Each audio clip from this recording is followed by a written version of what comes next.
So hello everyone and welcome to this video. आपने अगर अपनी लाइफ में कभी दिल्ली यूनिवर्सिटी का नाम सुना है तो आपने ये दो चीज़ों के बारे में तो ज़रूर ही सुना होगा। फर्स्ट आ जाती है दिल्ली यूनिवर्सिटी की एलुमनाई और सेकंड आ जाता है दिल्ली यूनिवर्सिटी स्टूडेंट यूनियन का जो प्रेसिडेंट का जो इलेक्शंस होता है वो। आपने इसकी YouTube वीडियोस या फिर जो रील्स के जो एडिट्स होते हैं वो ज़रूर ही देखे होंगे, स्पेशली इन 2024 जब आपके जो काउंटिंग ऑफ वोट्स है और जो रिजल्ट है इलेक्शंस का उस पर स्टे लगा दिया गया हो बाय हाई कोर्ट। तो हाई कोर्ट ने दिल्ली यूनिवर्सिटी इलेक्शंस में इन 2024 में एंट्री क्यों की, क्या पूरा केस आता है, क्या रियल रीज़न है जो काउंटिंग ऑफ वोट्स अभी तक नहीं कराई गई है और जो रिजल्ट है वो कब तक ऑफिशियली डिक्लेयर हो जाएगा, उन सब की बात हम इस वीडियो में करने वाले हैं। साथ साथ हम चेकआउट करेंगे कि जो दिल्ली यूनिवर्सिटी स्टूडेंट यूनियन के जो इलेक्शंस होते हैं कॉलेज में और यूनिवर्सिटी लेवल पर वो किस तरीके से कराए जाते हैं, कौन उसमें पार्टिसिपेट कर सकते हैं, कौन उसमें वोट कर सकते हैं और पूरा जो काउंसिल होता है, पूरे जो रूल्स एंड रेगुलेशंस होते हैं वो किस तरीके से रहते हैं, सब कुछ हम बिल्कुल डिटेल में इस वीडियो में चेकआउट करने वाले। So hello everyone, my name is Gaurav, I hope you all are doing well. So just like India में आपके इलेक्शंस होते हैं बाय इलेक्शन कमीशन, सेम ऐसे ही आपका दिल्ली यूनिवर्सिटी में जो इलेक्शंस कराए जाते हैं वो दिल्ली यूनिवर्सिटी जो इलेक्शन कमीशन है उसके थ्रू कराए जाते हैं। और जो क्रेज और हाइप आपका इंडिया में इलेक्शंस की रहती है सेम वही आपकी दिल्ली यूनिवर्सिटी में रहती है। जैसे आपका इंडिया में आपका सेंट्रल लेवल और स्टेट लेवल और भी और लेवल्स होते हैं, मेनली आपका सेंट्रल और स्टेट लेवल पर जो इलेक्शंस होते हैं सेम ऐसे ही आपका यूनिवर्सिटी दिल्ली यूनिवर्सिटी में भी आपका यूनिवर्सिटी लेवल और कॉलेज लेवल पर आपके इलेक्शंस होते हैं। सबसे पहले हम समझते हैं जो कॉलेज लेवल पर जो इलेक्शंस होते हैं वो किस तरीके से कराए जाते हैं। सो कॉलेज में जो आपके इलेक्शंस होते हैं वो बेसिकली 4 पोस्ट पर कराए जाते हैं। First is president, second vice president, third secretary, fourth and last is joint secretary. इन सभी चारों पोस्ट पर जो डिफरेंट पार्टीज हैं और जो इंडिविजुअल कैंडिडेट्स हैं जो उसी सेम कॉलेज के स्टूडेंट हैं वो सब यहाँ पर पार्टिसिपेट कर सकते हैं और जिस भी कैंडिडेट को जिस पोस्ट के लिए यहाँ पर सबसे ज्यादा वोट्स मिलती है वो उस पोस्ट पर क्या हो जाता है, जीत जाता है और वो उस पोस्ट को होल्ड कर लेता है। यहाँ पर ऐसा भी हो सकता है कि सेम पार्टी का एक सिंगल पार्टी के जो चारों पोस्ट है वो सेम उनका कैंडिडेट जीत सकता है, या फिर ऐसा भी हो सकता है कि जो एक पोस्ट है वो डिफरेंट पार्टी ने जीती या जो दूसरी पोस्ट है वो एक डिफरेंट पार्टी और जो थर्ड पोस्ट है वो कोई इंडिविजुअल या फिर फोर्थ पोस्ट या फिर कोई इंडिविजुअल या डिफरेंट पार्टी भी यहाँ पर जीत सकता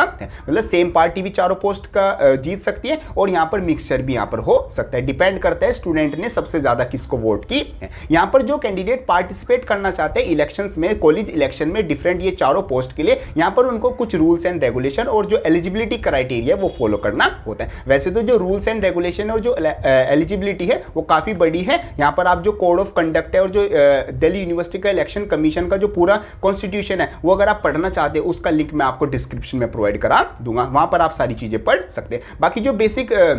एलिजिबिलिटी आ जाती है वो आपकी आ जाती है कि जो एज है वो 17 to 25 ईयर्स होनी चाहिए, उस पर कोई क्रिमिनल रिकॉर्ड नहीं होना चाहिए, उसकी कोई बैक नहीं होनी चाहिए, या अगर उसकी बैक लग भी जाती है किसी एग्जामिनेशन में वो उसकी जो इलेक्शंस है उससे पहले क्लियर हो जानी चाहिए। और लास्टली वहां पर जो उसकी अटेंडेंस है वो भी शॉर्ट नहीं होनी चाहिए। अगर वो ये बेसिक एलिजिबिलिटी क्राइटेरिया को फुलफिल करता है तो वहां पर वो क्या कर सकता है, पार्टिसिपेट कर सकता है किसी भी पोस्ट के लिए जिस पोस्ट पर वो इलेक्शन लड़ना चाहता है। और बेसिकली जो एम होता है कैंडिडेट्स का जो इलेक्शन लड़ते हैं वो यही होता है कि जो स्टूडेंट वेलफेयर है उसके लिए काम करना, जो गर्ल्स के लिए सेफ्टी के लिए काम करना, जो वाटर कूलर है या फिर जो मतलब पूरा जो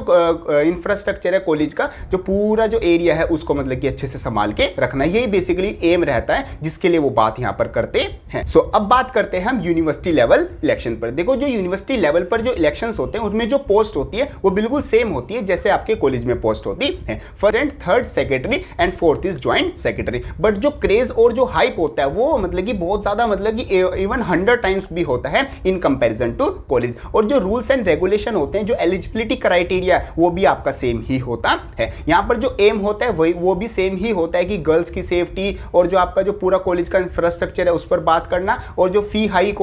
हो रही है मतलब कॉलेज में जो फी का जो इशू है उसको भी सोल्व करवाना और ऐसी जो स्टूडेंट वेलफेयर जो चीजें हैं उन पर काम करना, यही बेसिकली मेन एम रहता है। सो सेम यूनिवर्सिटी लेवल पर भी जो 4 पोस्ट है उन पर डिफरेंट जो पार्टीज हैं और जो इंडिविजुअल कैंडिडेट है वो पार्टिसिपेट करते हैं, और पूरे यूनिवर्सिटी के जो सारे स्टूडेंट्स हैं वो सब क्या करते हैं, यहाँ पर वोट करते हैं। और सेम ऐसे ही जिस कैंडिडेट को जिस पोस्ट के लिए सबसे ज्यादा वोट्स मिलती है वो उस पोस्ट के लिए जीत जाता है और वो उस पोस्ट को क्या कर लेता है, होल्ड कर लेता है। यहाँ पर वैसे ज्यादातर मतलब यूनिवर्सिटी लेवल पर आप इलेक्शन पर अगर आप देखो तो यहाँ पर जो बेसिकली जो पार्टीज होती है उनका ज्यादा इन्वॉल्वमेंट होता है। मींस यहाँ पर अगर आप इंडिविजुअली लड़ना चाहो तो आप लड़ सकते हो, अपना पार्टिसिपेट कर सकते हो, बट जो कैंडिडेट सबसे ज्यादा जीतते हैं, जो लास्ट ईयर का रिकॉर्ड रहा है, और जो सबसे ज्यादा नॉमिनेशन होता है वो पार्टीज के थ्रू ही होता है। चारों पोस्ट जैसे आपकी president, vice president, secretary, joint secretary, इन पर जो एबीवीपी है और जो एनएसयूआई है और भी जो डिफरेंट पार्टीज है उनके जो कैंडिडेट्स है वही हर बार लड़ते हैं, और वही उनमें से जो बेसिकली एबीवीपी है और एनएसयूआई है इनके जो कैंडिडेट्स है वही हर बार जीतते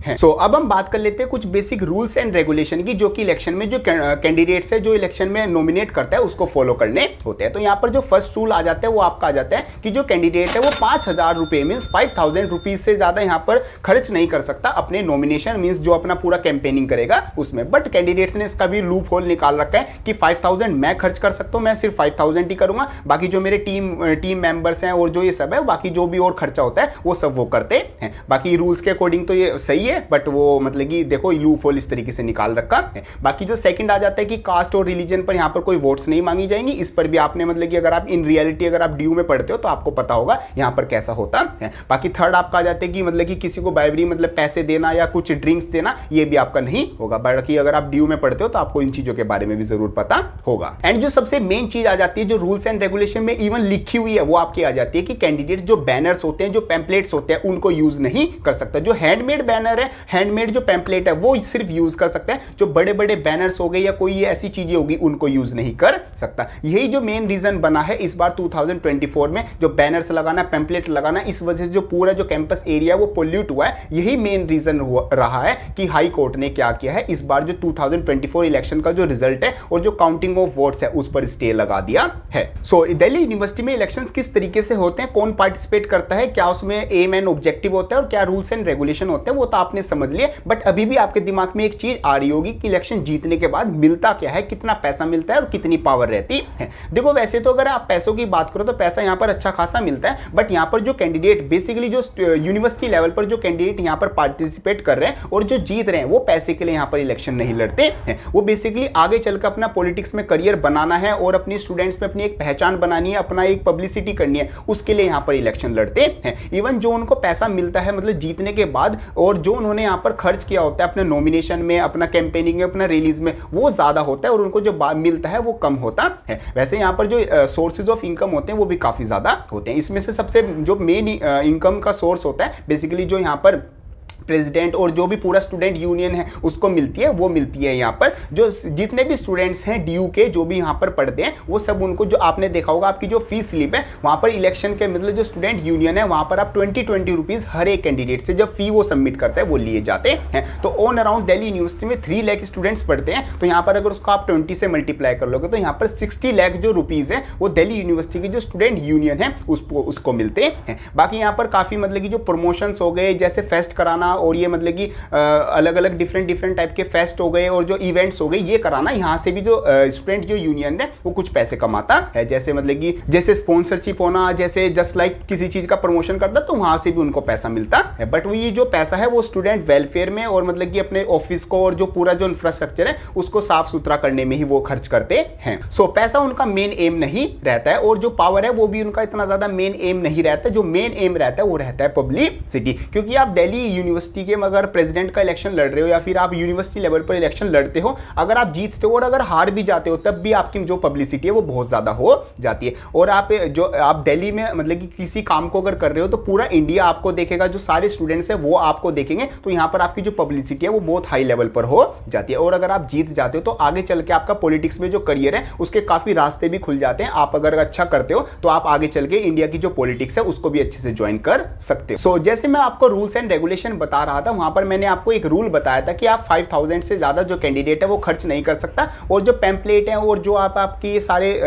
बैनर्स हो गए, ये भी आप यूज नहीं कर सकते। बट इसी चीज को यहाँ पर जो हाई कोर्ट है उसने यहाँ पर पॉइंट आउट किया है, क्योंकि दिल्ली यूनिवर्सिटी के जो इलेक्शन हुए हैं स्टूडेंट यूनियन के, उसमें जो इलेक्शंस हुए हैं इस बार 2024 में, वहां पर जो पैम्पलेट्स हैं, जो बैनर्स हैं और जो कार्स हैं और जो भी मतलब स्टूडेंट्स हैं, उन्होंने इतना ज्यादा इन चीजों का यूज किया है कि मतलब कि पूरा जो कैंपस एरिया उसको इतना ज्यादा पोल्यूट कर दिया है कि वहां पर जो नॉर्मल स्टूडेंट्स है जो पढ़ने जाते हैं उनको भी बहुत ज्यादा यहाँ पर प्रॉब्लम फेस करने को मिली है। तो इस चीज को देखते हुए हाई कोर्ट ने जो काउंटिंग ऑफ वोट्स है और जो रिजल्ट डिक्लेरेशन है उस पर क्या लगा दिया, स्टे लगा दिया था। सो डूसू इलेक्शन 2024 में 17 सितंबर को आपका नॉमिनेशन डे था और 27 सितंबर को आपकी जो वोटिंग है वो कराई जानी थी, और उसके बाद 28 सितंबर को आपकी जो काउंटिंग ऑफ वोटिंग है वो होनी थी और जो रिजल्ट है वो डिक्लेयर कर दिया जाना था सेम 28 सितंबर को। बट 26 सितंबर को ही जो हाई कोर्ट का जो ऑर्डर है वो आ गया था कि यहाँ पर जो पूरा जो ये गंद फैलाई गई है, बेसिकली जो पोल्यूशन हुआ है, इसको जब तक आप क्लीन नहीं कर देते तब तक जो काउंटिंग ऑफ वोटिंग है और जो रिजल्ट है वो डिक्लेयर नहीं किया जाएगा। और इस चीज के लिए जो हाई कोर्ट है उसने दिल्ली यूनिवर्सिटी को 1 मंथ का टाइम दिया था। तो 21 अक्टूबर को आपकी जो फर्स्ट हियरिंग थी वो थी, उसमें दिल्ली जो हाई कोर्ट है वो चेक करने वाला था कि कितनी साफ सफाई हो गई है। अगर पूरा क्लीन हो जाता है तो वो एक डेट बता देंगे कि किस दिन आप जो वोटिंग है और जो रिजल्ट है वो डिक्लेयर कर दोगे। बट 21 जो अक्टूबर है उसको भी वहां पर जो मतलब कोई खास ऐसी साफ सफाई नहीं हुई थी, तो जो स्टे है वो कंटिन्यू रहा। और फिर जो 11 नवंबर है, मींस जो कल, बेसिकली आज मैं 10 नवंबर को ये वीडियो बना रहा हूं, जब भी आप वीडियो देख रहे हैं 11 नवंबर को जो आपकी सेकंड हियरिंग है वो होने वाली है। उसमें जो भी रिजल्ट आता है, जो भी आपकी बात कही जाती है बाय हाई कोर्ट, वो मैं आपको कमेंट बॉक्स में पिन कर दूंगा, या फिर आप मेरे ट्विटर हैंडल, एक्स हैंडल पर या फिर इंस्टाग्राम पर आप जाके चेकआउट कर सकते हैं। तो जो रीजन आता है हाई कोर्ट की एंट्री का वो आ जाता है जो पूरा कैंपस एरिया उसको पोल्यूट करने के लिए। यहाँ पर जो पैम्पलेट हैं, जो बैनर्स है वो लगाने की वजह से पूरा जो कैंपस एरिया वो पोल्यूट हुआ है, तब तक वो क्लीन नहीं हो जाता है, तब तक आपकी जो काउंटिंग ऑफ वोटिंग है और जो रिजल्ट डिक्लेरेशन है वो नहीं किया जाएगा। ऐसा हाई कोर्ट का यहाँ पर ऑर्डर आता है। सो इस तरीके से आपके आ जाते हैं दिल्ली यूनिवर्सिटी स्टूडेंट यूनियन के इलेक्शन 2024 के लिए। ये वीडियो आपको हेल्पफुल लगे इसको लाइक जरूर कर देना। एंड यस, आपका क्या पॉइंट ऑफ व्यू है दिल्ली यूनिवर्सिटी इलेक्शन को लेकर उसको आप कमेंट बॉक्स में जरूर लिख सकते हो। यहाँ पर जो पैम्पलेट्स और जो बैनर्स लगाए जाते हैं उनकी वजह से आपको प्रॉब्लम फेस करनी होती है, मतलब किस तरीके आप प्रॉब्लम फेस करते हो उसको भी आप कमेंट बॉक्स में यहाँ पर लिख सकते हो, या फिर आपके दिमाग में कोई और बात है उसको भी आप कमेंट बॉक्स में लिख सकते हो। बाकी चैनल पर और भी ज्यादा काफी हेल्पफुल कंटेंट आपके लिए पहले से अपलोडेड है, वो भी आप जाके चेकआउट कर सकते हो। सो ये सब कुछ रहता है हमारा इस वीडियो के लिए। वीडियो एक मतलब इन्फॉर्मेशनल और एक एजुकेशनल वीडियो थी। यहाँ पर हमने किसी भी अगर पार्टी या फिर किसी कैंडिडेट का यहाँ पर फोटोज और अगर नेम यूज किया तो ना ही हम किसी को यहाँ पर बेसिकली प्रमोट करते हैं और ना ही यहाँ पर हम किसी को डिफेम कर रहे हैं। बेसिकली ये एक इन्फॉर्मेशनल और एक एजुकेशनल वीडियो थी, तो आप इसी वे से इस चीज को लेना। सो वीडियो हेल्पफुल लगे इसको लाइक जरूर कर देना। एंड ये जाते वक्त चैनल को सब्सक्राइब जरूर कर देना। सो मिलते हैं अपनी नेक्स्ट किसी हेल्पफुल वीडियो में, तब तक के लिए थैंक यू।